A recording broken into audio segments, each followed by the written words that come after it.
Plaza Podcast.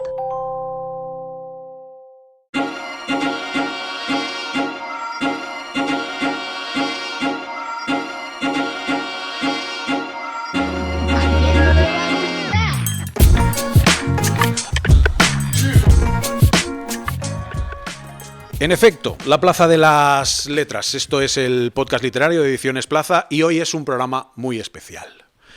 Es un programa muy especial porque tenemos la suerte de que el Ayuntamiento de Torrebaja, que es el pueblo donde yo pasé mi infancia, los muchos veranos, tuvo a bien invitarnos y nos dejamos liar. Como siempre, yo soy Aitor Pilán de Miguel, es un placer estar en el Cine Resman de Torrebaja y a mi verita están los dos hombres que hacen posible que esto técnicamente funcione, que son, pido un aplauso muy fuerte para ellos, están detrás de las cortinas, son Adrián Balsas y David Celma.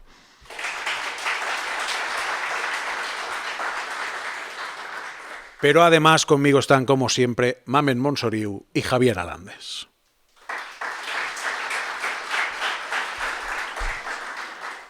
Aitor, estoy encantado de estar en Torrebaja. Estoy pasando un día maravilloso. Se lo dirás a todas. No. El hecho de que hayamos salido del estudio, esas relaciones controladas que solemos hacer, además ir a un lugar que yo ya sabía que tiene una conexión emocional muy fuerte contigo, y el ser mi primera visita aquí, estoy encantadísimo. Así que muchísimas gracias a todas las personas que lo habéis hecho posible. Y por supuesto... Ahora mejóralo. Bueno, igualamelo, ¿no?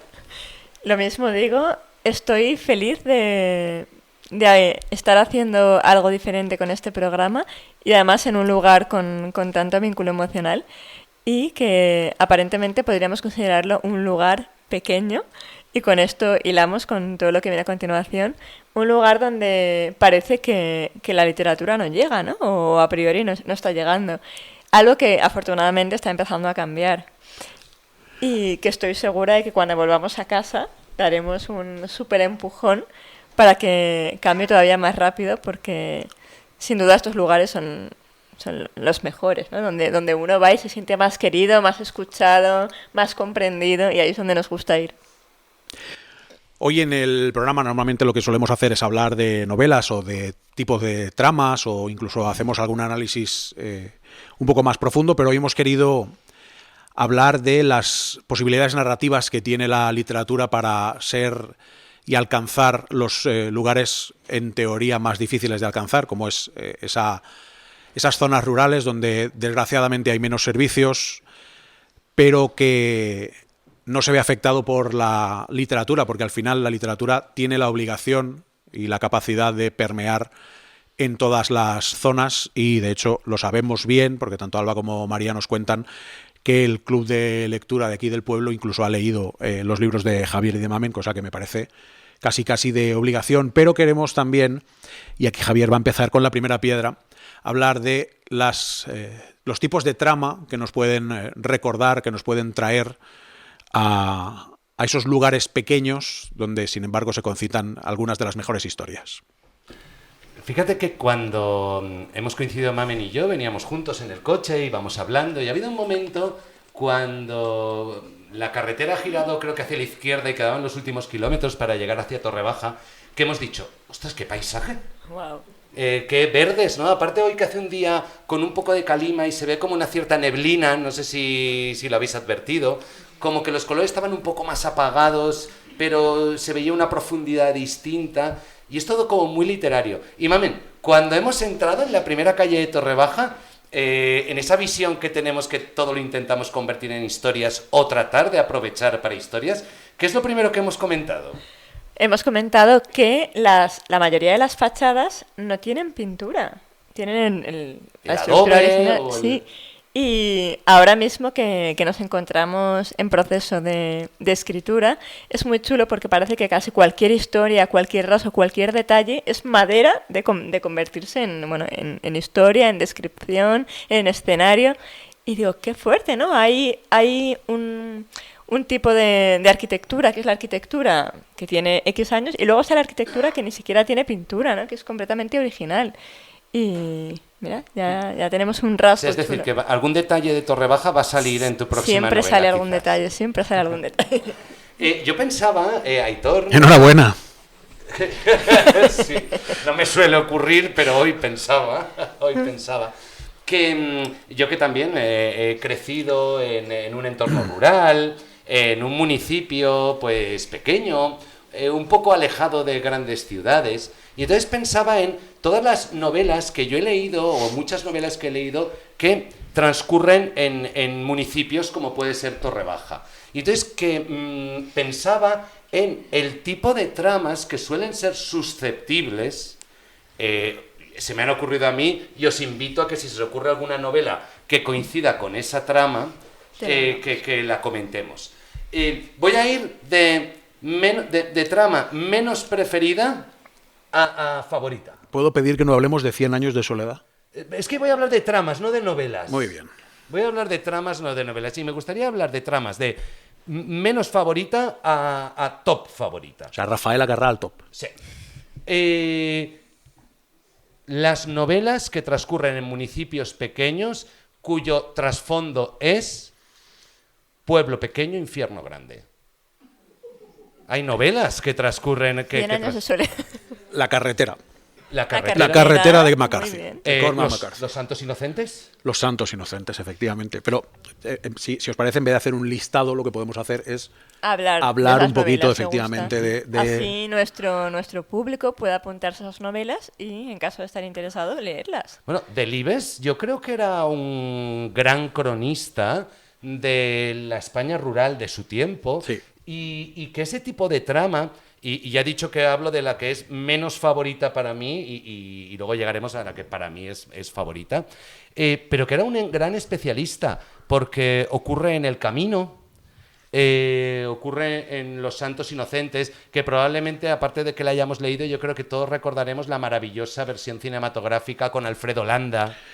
Hacía tiempo que no hablábamos de cine, ¿verdad? Es que para mí el cine y los libros están muy conectados. Ya veo, ya. Ahora, ¿no? En la 5ª temporada lo ves. Tengo que romper una lanza a favor de La carretera Sí. No, porque igual que este año, bueno, se han puesto de moda ciertos libros, como ya conocemos todos, Comerás flores, ha encantado Bingo.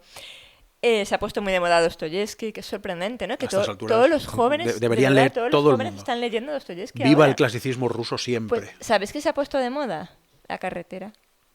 La de Cormac McCarthy. Sí. Quizá Este también año- influido por su adaptación cinematográfica, ¿no? Seguro, siempre. Pero bueno, igual que todos los libros de Maggie O'Farrell. Pero es curioso, ¿no? Cuando un libro parece que ha tenido una vida determinada y de repente vuelve a las librerías, vuelve a los lectores, se vuelve a hablar de ese libro.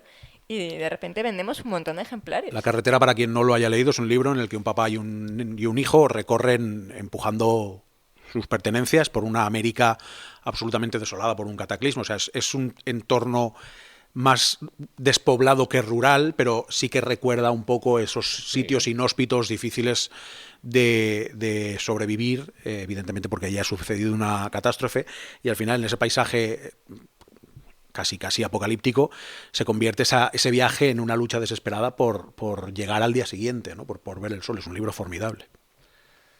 Pues está esa trama de Pueblo Pequeño, Infierno Grande. Después hay otra trama... Perdón, es que antes hablabas de Delibes. Sí. Y hablabas de Los Santos Inocentes. No sé si habéis leído Las ratas. No. De Delibes. hace muchos años.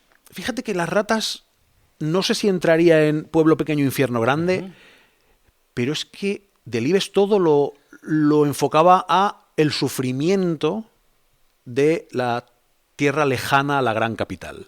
Pues creo que Las ratas yo lo incluiría en la siguiente categoría que iba a comentar. ¿Cómo te lo hilo? Sí, La siguiente categoría. Y es esas tramas donde un personaje proveniente pues, de una gran ciudad donde tiene una serie de problemas y demás, acaba en un entorno rural, en un entorno pequeño, tratando de desaparecer, tratando de pasar desapercibido, pero arrastra sus problemas con ella o con él, y esos problemas llegan al entorno rural. Yo diría que esta es mi tipo de trama favorita, porque, bueno, es un poco lo que sucede en La buena suerte de Rosa Montero, que es la historia de un arquitecto de éxito que lo tiene absolutamente todo, tiene el reconocimiento profesional, la vida sentimental, pues poliamorosa, todo, ¿no? menos la buena relación con su hijo. Él no tiene prácticamente relación con su hijo y poco a poco vamos a ir descubriendo por qué y a qué se dedica el hijo. Entonces él en ese momento de éxito, de tenerlo todo, en uno de los miles de viajes que hace cada semana, está de camino en un tren a Málaga y pasa por un pueblecito abandonado que lo ve a través del cristal, donde hay pues 20 habitantes y hay un edificio entero donde una de las plantas pone "se vende". Y por un momento esa persona a quien le acaban de llamar para encargar el mejor de los proyectos, por un momento sueña con bajarse en la siguiente parada y comprarse esa casa y no ser nadie, ¿no? Que nadie le llame, apagar los ordenadores, desconectar los teléfonos móviles para siempre. ¿Y qué hace? Se baja en la siguiente parada y lo hace. ¿Y qué es lo chulísimo de estas historias? Que por mucho que... Bueno, él por supuesto apaga todo, lo intentan buscar, él empieza de cero a trabajar de cajero en el supermercado, conoce a una chica que es fabulosa, con unos rasgos muy característicos. Bueno, todo ideal hasta que los problemas que tenía en su vida, en su anterior vida, que es la misma que esta, le empiezan a perseguir. Le persiguen, hasta que se cargan esa paz y esa tranquilidad por la que tanto se ha jugado, ¿no? Pero es que algo... Perdón, Aitor, no sé si querías comentar algo. No. Vale. Algo parecido sentí yo a lo que está, no concretamente la misma historia, pero algo parecido cuando leí Los Asquerosos de Santiago Lorenzo. No sé si las personas que estáis aquí lo habéis leído, pero es este joven que en su gran ciudad tiene un problema con la policía, parece ser que en una manifestación golpea a un policía y tiene que esconderse y acaba escondiéndose en un pueblo abandonado, en una casa, y va haciendo un poco su vida como puede, hasta que los turistas rurales que van buscando nuevos horizontes llegan a la casa de al lado y él los llama La Mochufa. La Mochufa, porque es donde había paz, donde había ausencia de estrés, ausencia de prisas, un pequeño grupo de personas lo trae todo. Trae toda esa prisa, toda esa paz, la música a todo volumen, las barbacoas. Claro, igual esa sensación que en la zona más urbana te la dan el cúmulo de gente, en esa zona donde aparentemente no hay nadie, es posible que un grupo muy reducido de gente te produzca la misma sensación de asfixia. Es decir, me quiero ir de aquí. Al final la multitud favorece al anonimato y en este tipo de lugares es cierto que es más difícil pasar desapercibido. Hablabas del choque cultural que puede producir venir de una gran ciudad y acabar en un pueblo y se me ocurre hablar de Feria de Ana Iris Simón. Feria, ostras, muy bien. No sé si ¿La hemos encaja. Claro. Sí, claro. Pues ahora voy a rizar el rizo. Permíteme, en O este no, tipo o no. de tramas donde ese personaje lleva consigo sus problemas, quizá no es exactamente así, pero adoro Intemperie de Jesús Carrasco. Jesús Carrasco, muy bien. Es un libro desgarrador donde ese personaje que es callado, que nunca ha levantado la voz, ve la injusticia que hay con ese niño que se lleva el capataz y los persigue. Y es cómo alguien puede escribir, y luego la película nos lo volvió a demostrar, porque existe película interpretada por Luis Tosar, creo que es, cómo es un absoluto western.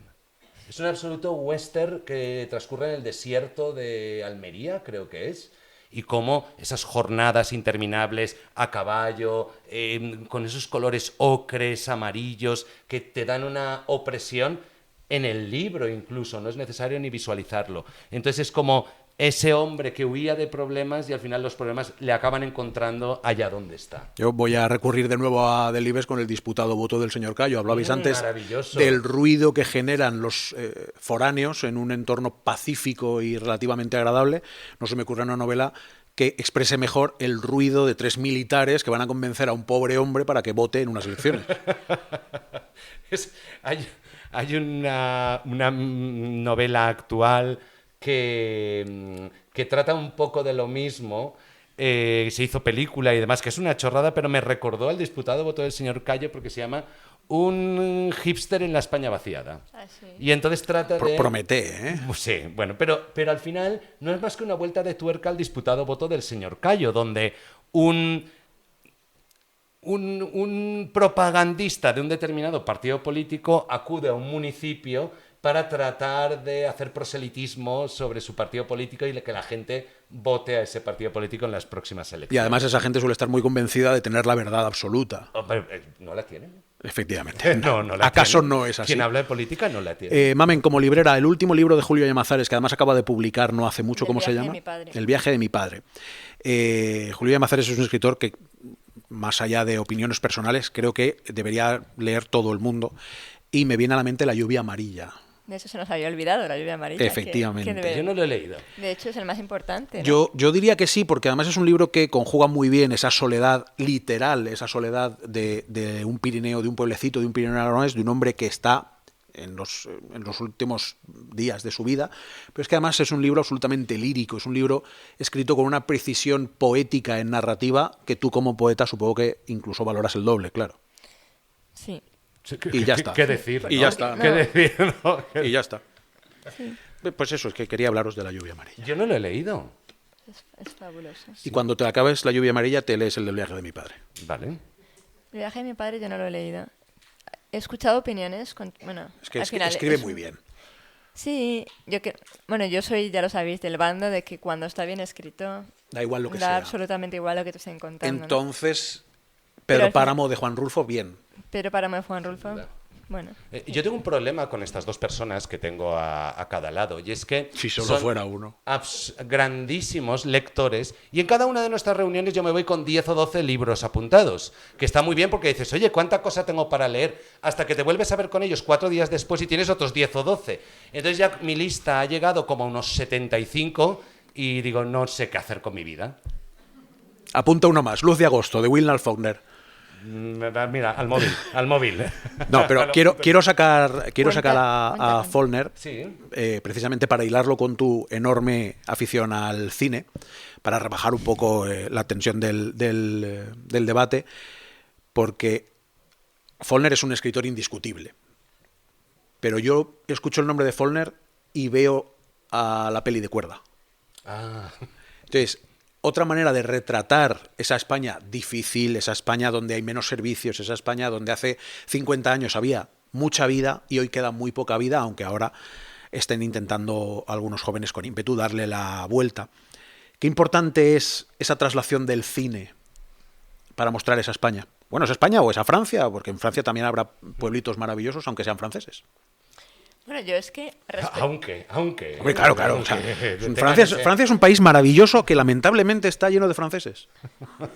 Yo respecto a eso tengo que decir que ya no es solamente el cine, sino que la literatura, en el contexto de la España vacía y llena de oportunidades, ha cambiado muchísimo, ¿no? Antes se evocaban este tipo de lugares con una mirada nostálgica, melancólica, de lo que ya no es, de lo que vuelve a ser por inercia, de repetir el patrón, de repetir el error. Y sin embargo, ahora se están utilizando este tipo de escenarios de una forma completamente de denuncia social, de denuncia crítica, de reivindicar las raíces, la memoria colectiva, la identidad. O sea, se están utilizando temas muy chulos en estos escenarios. Entonces yo creo que ya no es solamente el cine, sino que la literatura está cambiando mucho. O sea, estamos cogiendo ese lugar como manantial de sensaciones pues, muy arraigadas, ¿no? Que también es metafórico también. Pero es que se está produciendo un fenómeno, por lo menos en mi entorno observable.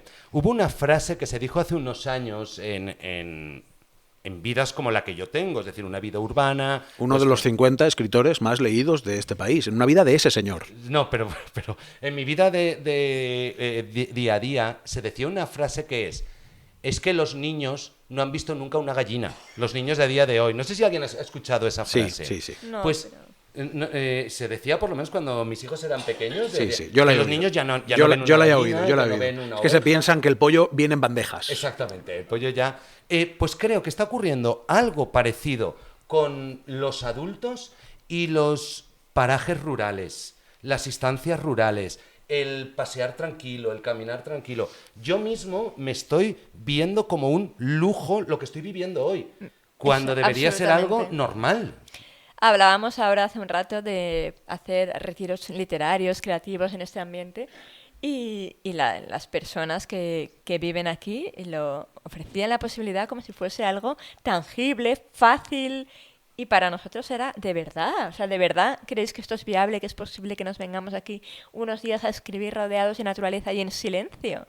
Y decían, pues claro que sí, para nosotros es una fantasía. O sea, en mi cabeza solo puedo pensar en números, ¿no? Esto no está pagado. ¿Cuánto cuesta esto? O sea, es increíble. Bueno, es que os avisamos, perdón, de que Mamen y el maravilloso equipo de gestión del ayuntamiento que tenéis aquí en Torrebaja amenazan con llenar esto de escritores de vez en cuando, ¿eh?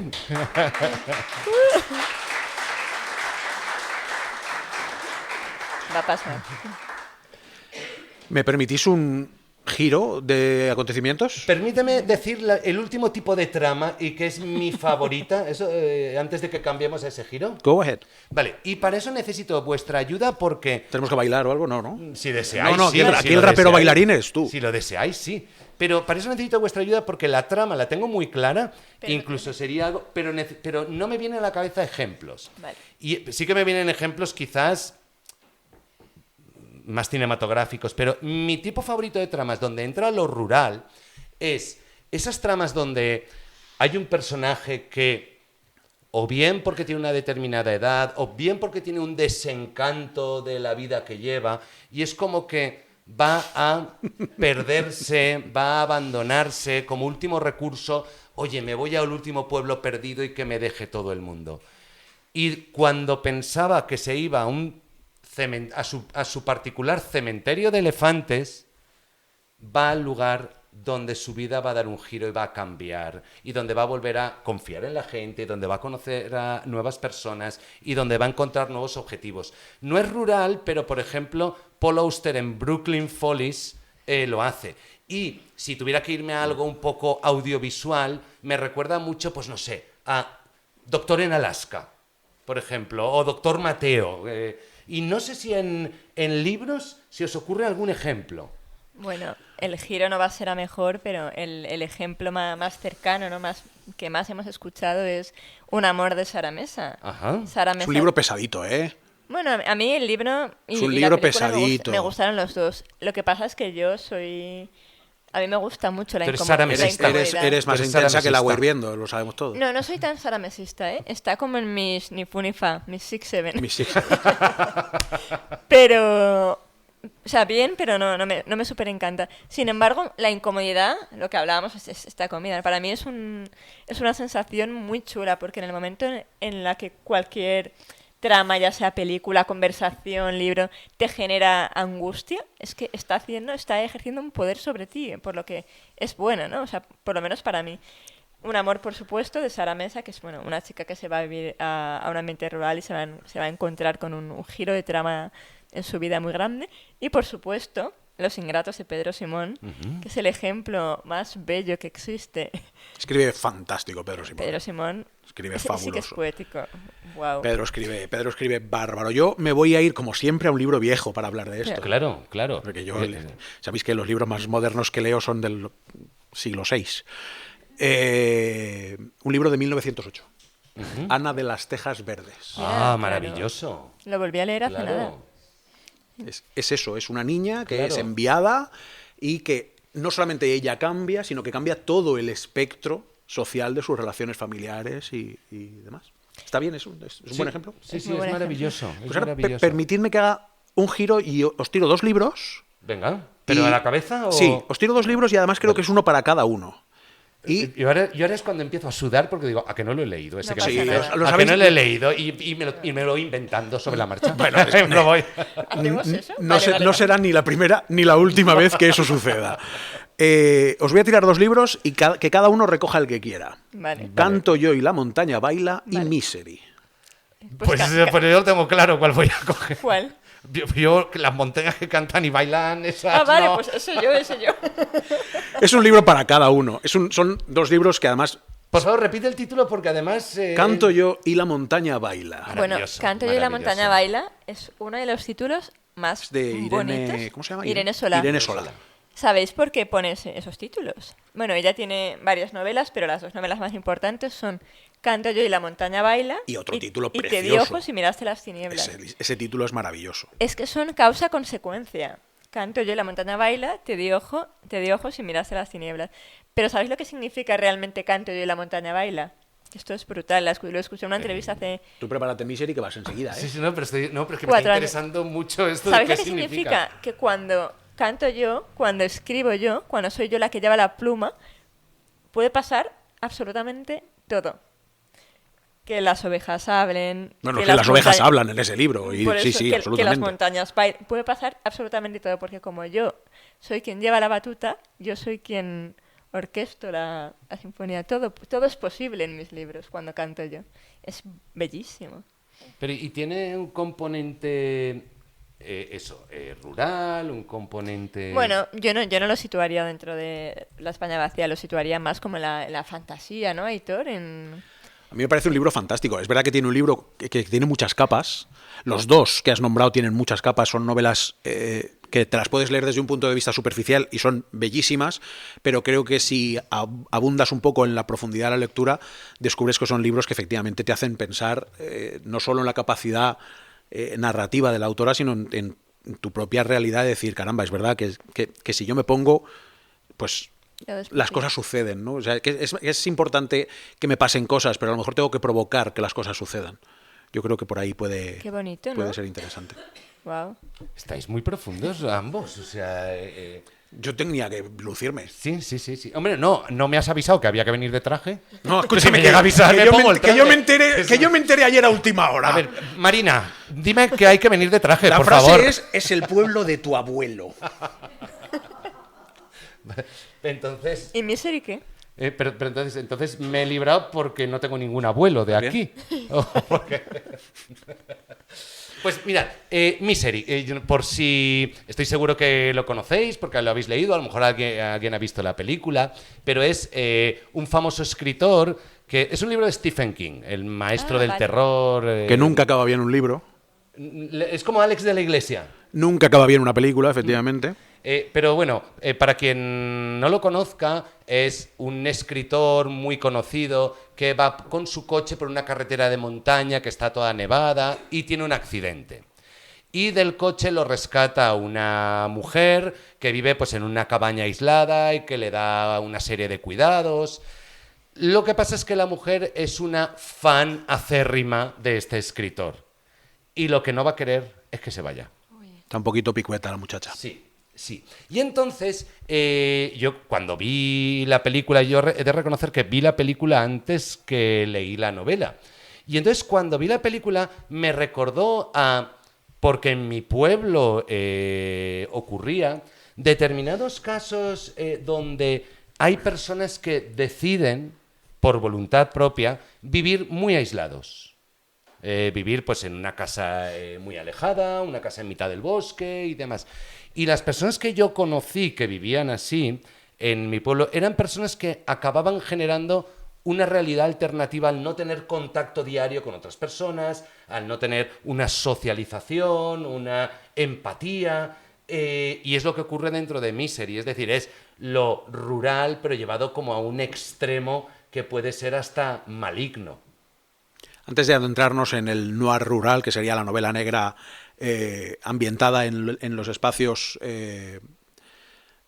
pocamente habitados, me gustaría hablar de otro libro de fantasía, que es el libro de Lovecraft. Mira, Adrián, que no le veis la cara porque está detrás de la cortina, pero Adrián asiente de manera enfermiza.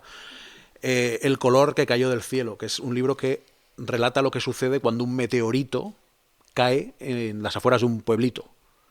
Absolutamente fantástico, hilándolo con Canto yo y la montaña baila, desde el punto de vista, desde el punto de vista de la capacidad de la propia reflexión, y el otro como una historia puramente fantástica en lo rural.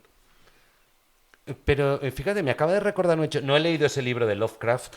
Yo vuelvo a sudar otra vez cuando Aitor dice algún libro que no he leído. Pues ahora cuando me ponga a hablar de Teócrito... Que me va a preguntar algo y algo tengo que decir. Ahora cuando me ponga a hablar de Teócrito y Apuleyo... Pero fíjate, ya que hablabas de Stephen King y de Misery, lo que acabas de comentar sobre el meteorito que cae y tal, me ha recordado mucho a La Cúpula de Stephen King. Sí. La Cúpula es también un pueblo americano, pequeño, y es una comunidad bastante cerrada, donde un buen día una grandísima cúpula de cristal recubre todo el pueblo y nadie le puede atravesar ni para salir ni para entrar.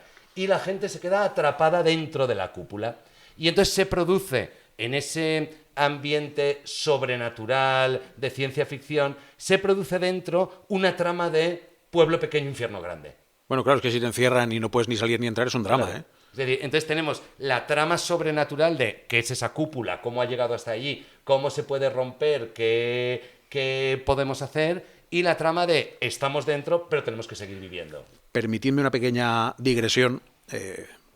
Como sabéis, hace poco he vuelto de vacaciones y he estado en una isla donde por ley no se puede ni nacer ni morir. Ah, Y ese escenario tiene una mística curiosa. Provoca Sí. que los habitantes que viven en esa isla tengan una animosidad diferente a los que no viven en esa isla. pero a ver. ¿Qué pasa si ¿Cómo, te mueres? cómo que Sí, está sí, prohibido es- por es que- ley es que- nacer o morir? Es que lo pregunté, y oye, ¿qué pasa si el señor Paco, que evidentemente no se llama Paco, qué pasa si el señor Paco dobla la servilleta? Y me dijeron literal, lo subimos a un ferry, lo llevamos al pueblo de al lado y entonces se declara su muerte. Ah, esto me acaba de recordar aquel monólogo de Gila que decía: yo nací una tarde que mi madre no estaba en casa. Correcto. No, pero es verdad que ese infierno grande en pueblo pequeño, es que fue verdaderamente especial notar cómo los turistas que estábamos turisteando vivíamos de una manera determinada Claro. y sin embargo los habitantes... Nativos. bueno, no, sí. no, nativos no, pero ahí no hay nadie Ahí no hay nativo. nadie nacido, Claro, todo, no ha nacido efectivamente, nadie no ha allí. nacido nadie allí. Se comportan de una manera diferente, viven de una manera diferente, hablan de una manera diferente, respiran de una manera diferente. Y supongo que es algo parecido a lo que puede suceder en un entorno donde te encierran Claro. y ni para adelante ni para atrás tienen ni mal remedio. Estoy pensando todavía. Cuando llegue a casa voy a buscarlo en internet. ¿Cuál es el pueblo? Mijajima. Mijajima.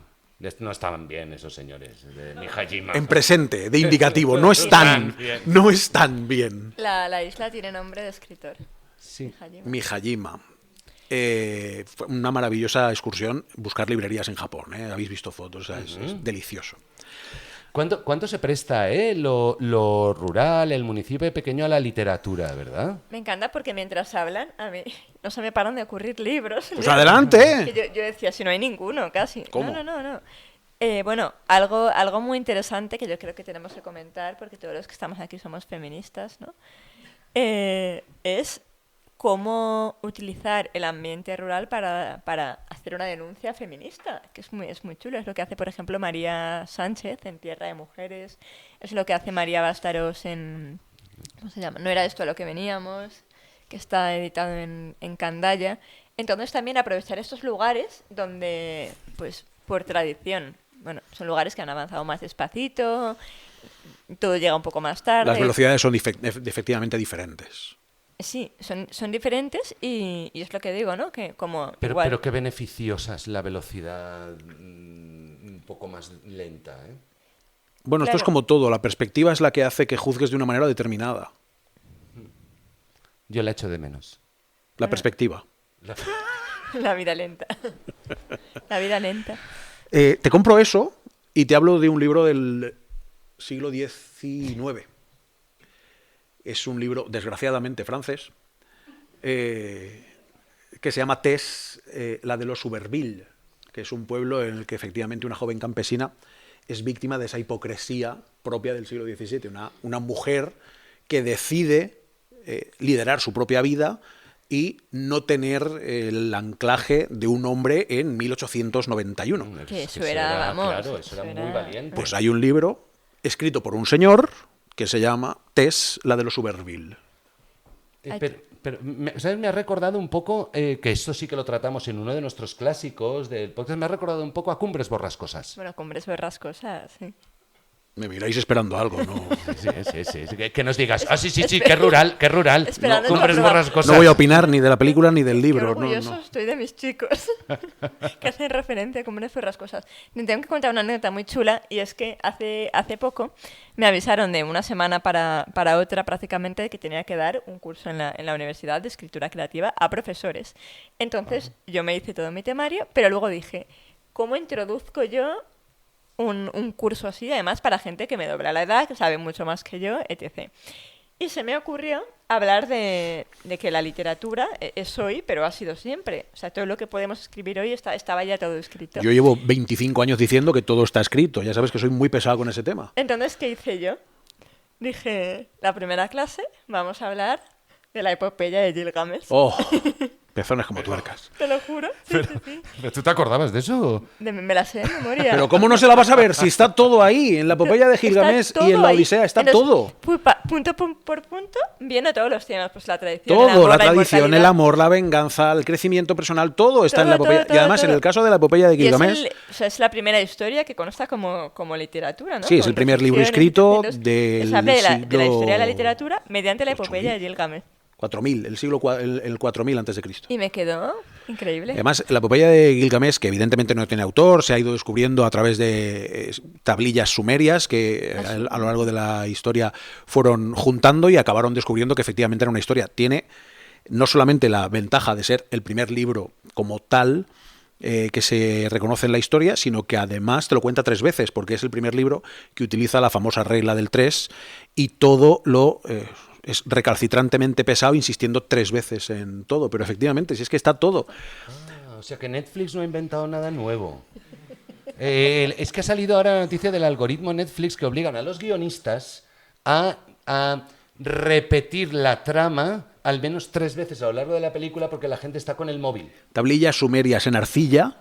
En el año 4000 antes de Cristo que ya Netflix no hablaban inventaba 3 nada. veces de Upnapistim en el mismo capítulo. Pero es que aún nos digo, es que claro, si me abrís libros de viejos, yo ya no tengo límite. Porque la gente no iba con el móvil, iba con sus tablillas.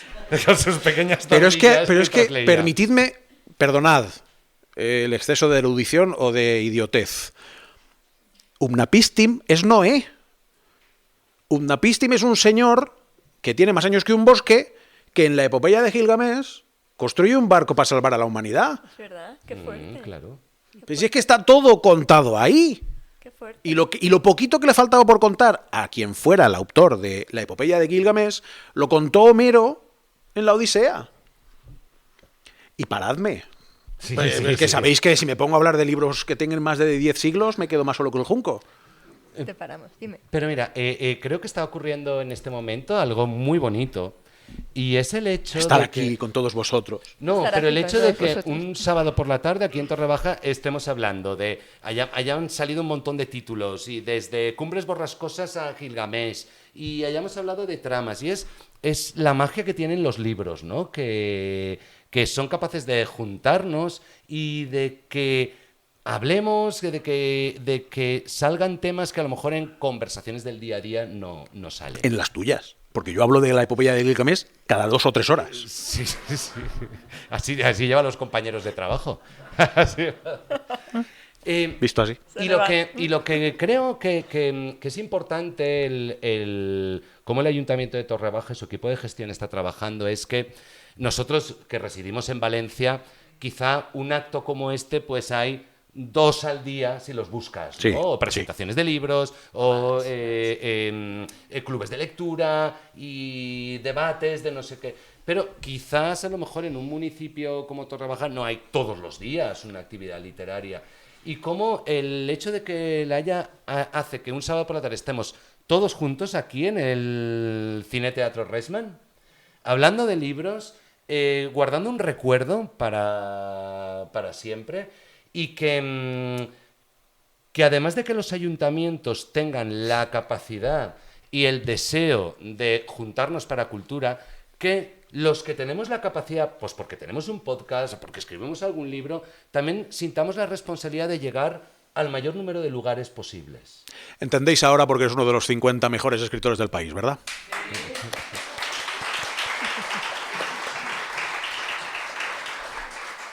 Como no habéis cerrado la puerta y la habéis dejado medio abierta, permitidme que hable de los idilios de Teócrito. Sí, hombre, estaba yo esperando que es un sábado por la tarde sin los idilios de Teócrito. Solamente es un libro del siglo III antes de Cristo, pero es que es la obra fundacional de la literatura rural. Es la primera obra que habla de pastores. Entonces, me parece que no hablar de los idilios de Teócrito sería faltarle al respeto al desarrollo de la literatura de lo rural. Sí. Cuéntanos. No, ya habla de pastores y de viejos y viejas y ya está.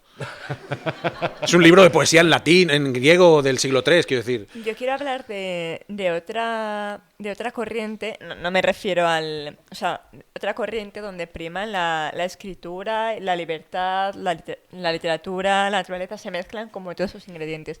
Y no estoy hablando del nature writing, que ya lo hemos nombrado en otras Eso, ocasiones. de verdad, que a mí... ¿Del qué? ¿Del qué? Perdón. Exacto, efectivamente, ¿Del por qué, favor. perdón? El nature writing. Nature writer. writing. La pamplina de llamarle las cosas por un nombre estúpido. Pero es verdad que cuando esos ingredientes se juntan pueden salir verdaderas obras de arte, como es el caso de una que tengo que recomendar sí o sí, que es Anhelo de raíces de May Sarton, que es la novela donde esa escritora se va a su primera casa, escribe su primera novela con su gato, rodeada de naturaleza, etc. Y hace un ejercicio brillante que es escribir 2 libros, que son Anhelo de raíces y otro que es Diario de una soledad, mostrando la cara positiva y la cara negativa del mismo ejercicio, de la misma rutina. Me parece fascinante, ¿no? Porque puede ser un infierno, puede ser maravilloso, el giro puede ser para bien, puede ser para mal, pero ante todo, pues, esa honestidad, ¿no? De poder ver cómo la soledad, cómo la naturaleza, cómo el irte a lugares más despoblados te conecta con lo mejor del ser humano y te puede sacar también lo peor, ¿no? La nostalgia, el sentirte solo, el no pertenecer, no encajar, etc. Qué interesante, perdón, Dale. qué interesante lo que has comentado, ¿no? El que la posibilidad de que si yo decido voluntariamente pues irme a un lugar alejado, un lugar rural, un lugar donde hay una vida tranquila, pueda encontrar lo mejor del entorno y sacar lo peor de mí. ti. Claro. Ostras. Te estaba escuchando hablar de la majestuosidad de irse a lo difícil y me viene a la cabeza Memorias de África.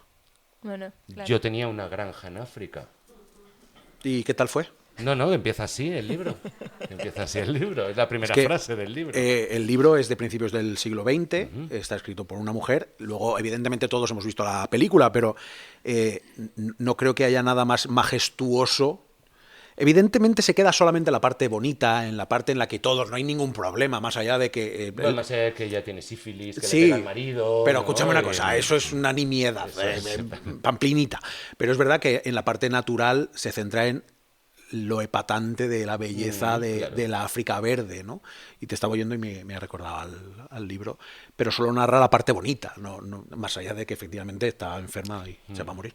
Y recientemente ha salido un libro que me gustaría mencionar, que es Marcelino, de Viviana Collado.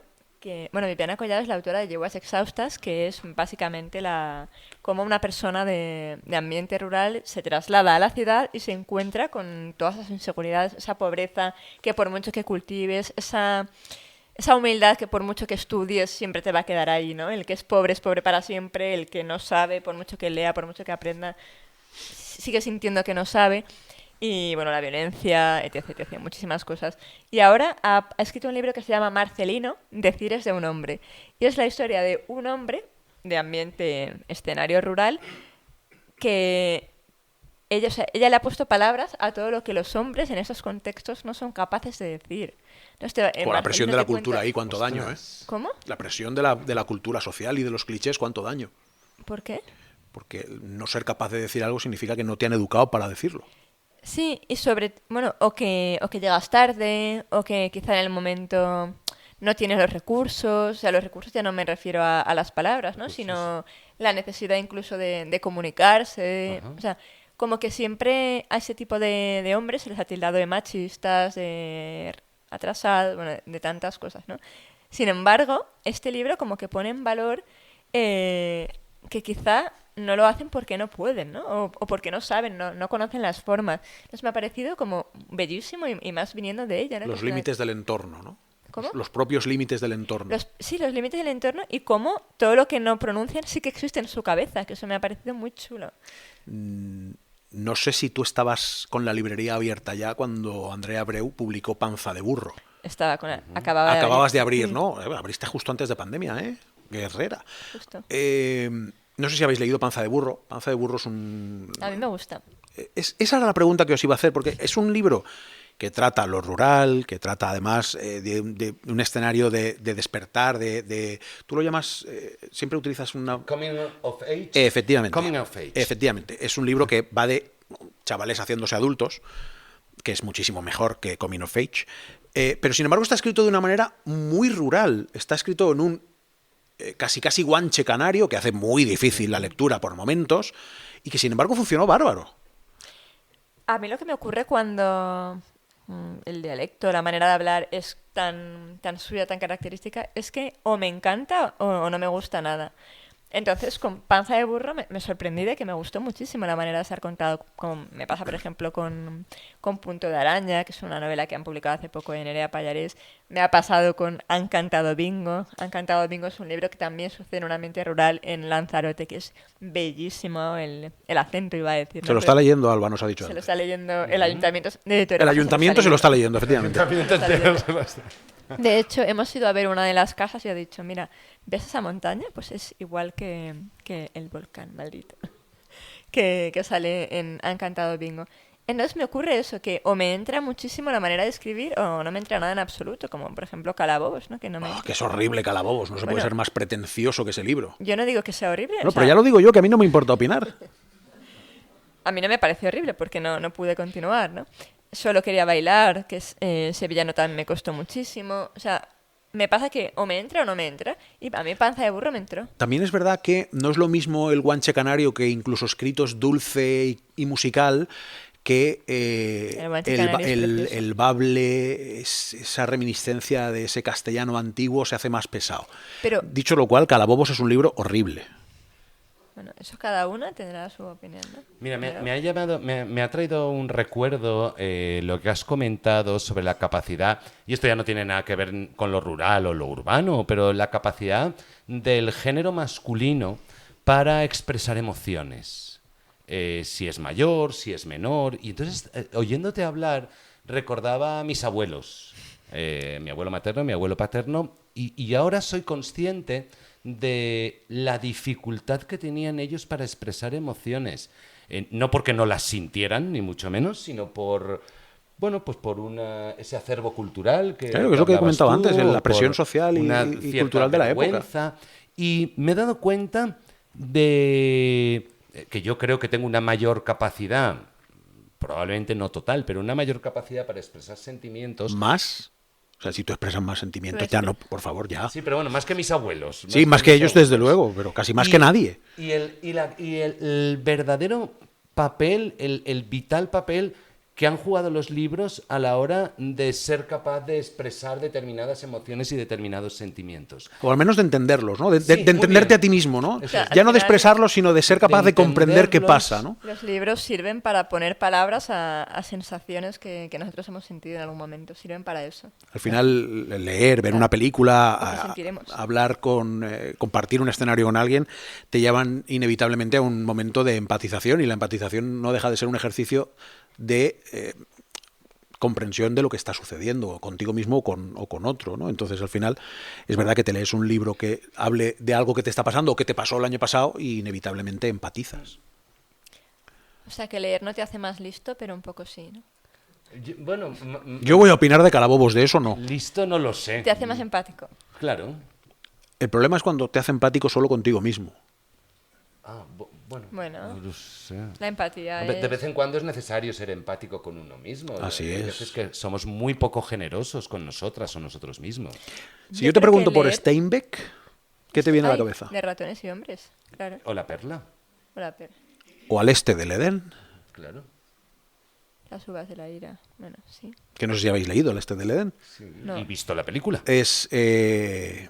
Sacó una trama más que tú no has sacado, y es irse a lo rural para ver una historia que ya se cuenta en la Biblia y antes, evidentemente, en la epopeya de Gilgamesh, que es Caín y Abel.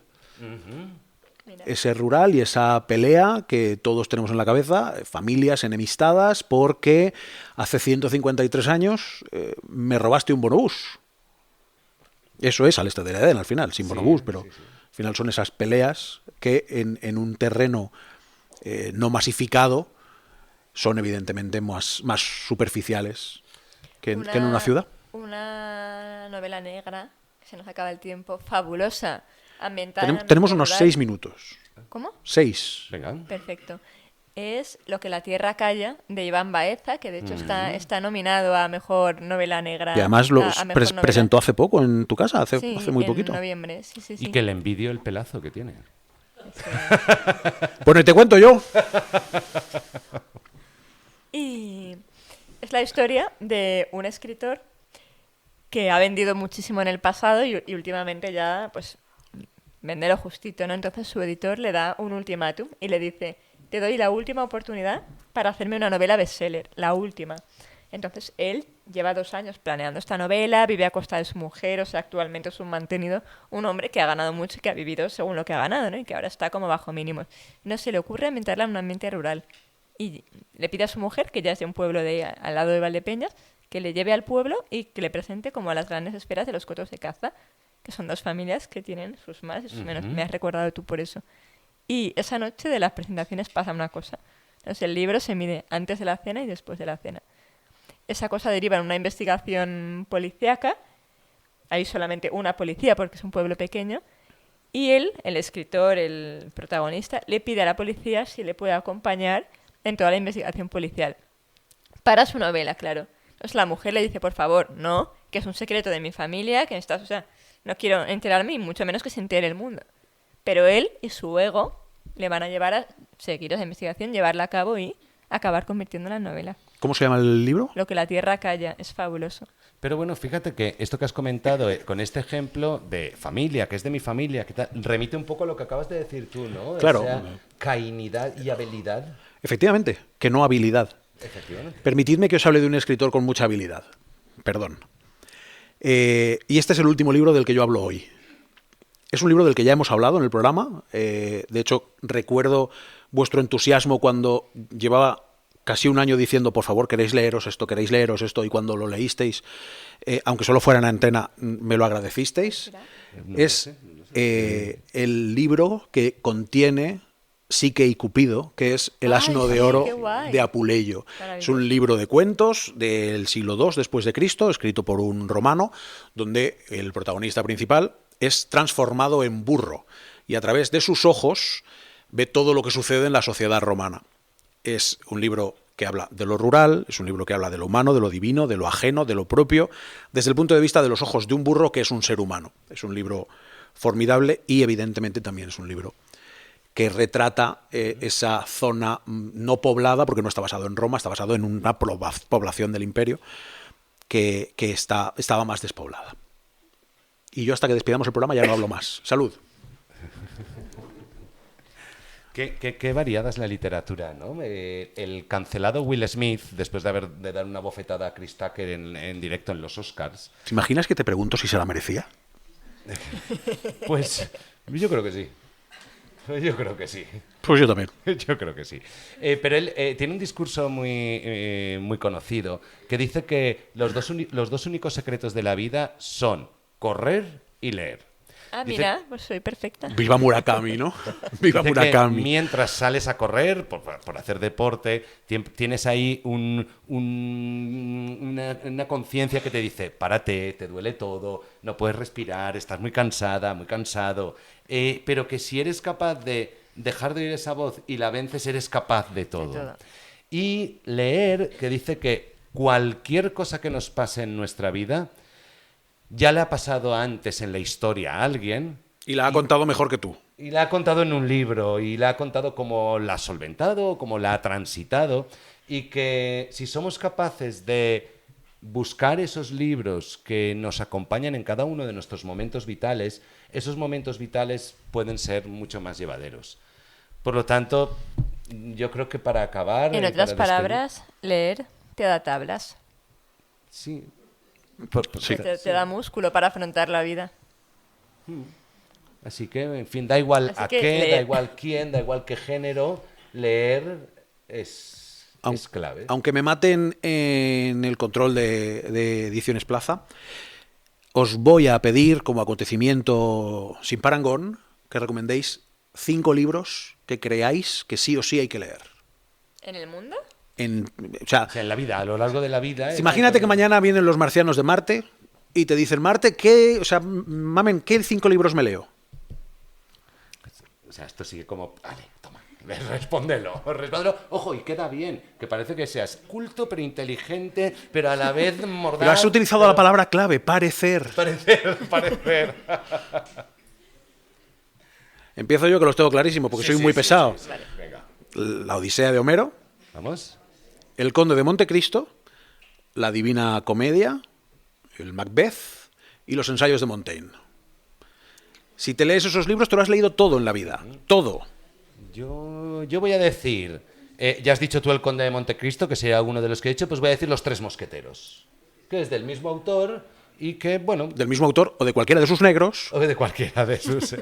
Correcto. Claro. Voy a decir Sinué el egipcio. Oh. Sinué el egipcio. Ben-Hur. Ben-Hur, Librazo. Ben-Hur, o sea, lo tiene absolutamente todo. Sí. Voy a decir uno más actual. El Club de la Lucha. El Club de la Lucha. Y para rematar, La Conjura de los Necios. No, me extrañaba a mí que no la metieras. Y yo voy a decir 5 poetas que tienen que leer sí o sí. Ole. Porque, bueno, algunas de ellas también tienen narrativa, pero estas poetas las tienen que leer sí o sí. La primera es Silvia Plath. También está La Campana de Cristal presidiendo, pero su poesía para mí es exquisita. Anne Sexton. Muy bien. Mario Benedetti, que a mí Ahí particularmente ahí me no estoy, encanta. ahí no estoy en tu equipo. Bueno, Mario Benedetti, como digo yo, es carne de tatuaje, ¿no? Tiene enseñanzas que son universales y inmunes a todos los tiempos. Idea Vilariño. ¿Y quién diríamos el quinto? Pues no lo sé, es tu lista. Tu poeta, Yo, no sé. yo a mis libros viejos los tengo El claro. último libro de poesía fue en el instituto. No, es verdad, el último libro de poesía que te leíste fue uno de los de Mamen. Que por cierto los podéis comprar cuando acabe el programa. Y la única poeta que leo yo en mi vida es Mamen. Pues uno de Mamen, pues Imperatriz, es el quinto. Ya está. Arreglado. Muchas gracias a todos por asistir. Ahora os pido aplausos, perdonadme. Muchas gracias a todos por asistir, por escucharnos, por aguantarnos. Muchas gracias al Ayuntamiento por pensar que éramos dignos. Muchas gracias a Adrián Balsas y a David Celma por hacerlo posible. Colgaremos el programa en YouTube y se lo pasaremos a Alba para que lo comparta con todos vosotros. Gracias, Mamen, gracias, Javier, por prestaros a esta aventura. Gracias a ti por hacerlo posible, por el primer contacto que hemos tenido con Torrebaja ha sido gracias a ti. Muchísimas gracias. Tú vas a volver. Uy, ¿cómo lo sabes? Lo Tú iba a decir vas a ahora. volver, bandida. Y espero que no sea el último, ¿no? Muchas gracias, familia. Bueno, yo soy Aitor Pilán de Miguel, seguramente lo vaya a seguir siendo, si no pasa nada, porque soy contumaz en mis errores. Muchísimas gracias a todos, ahora sí, un fuerte aplauso.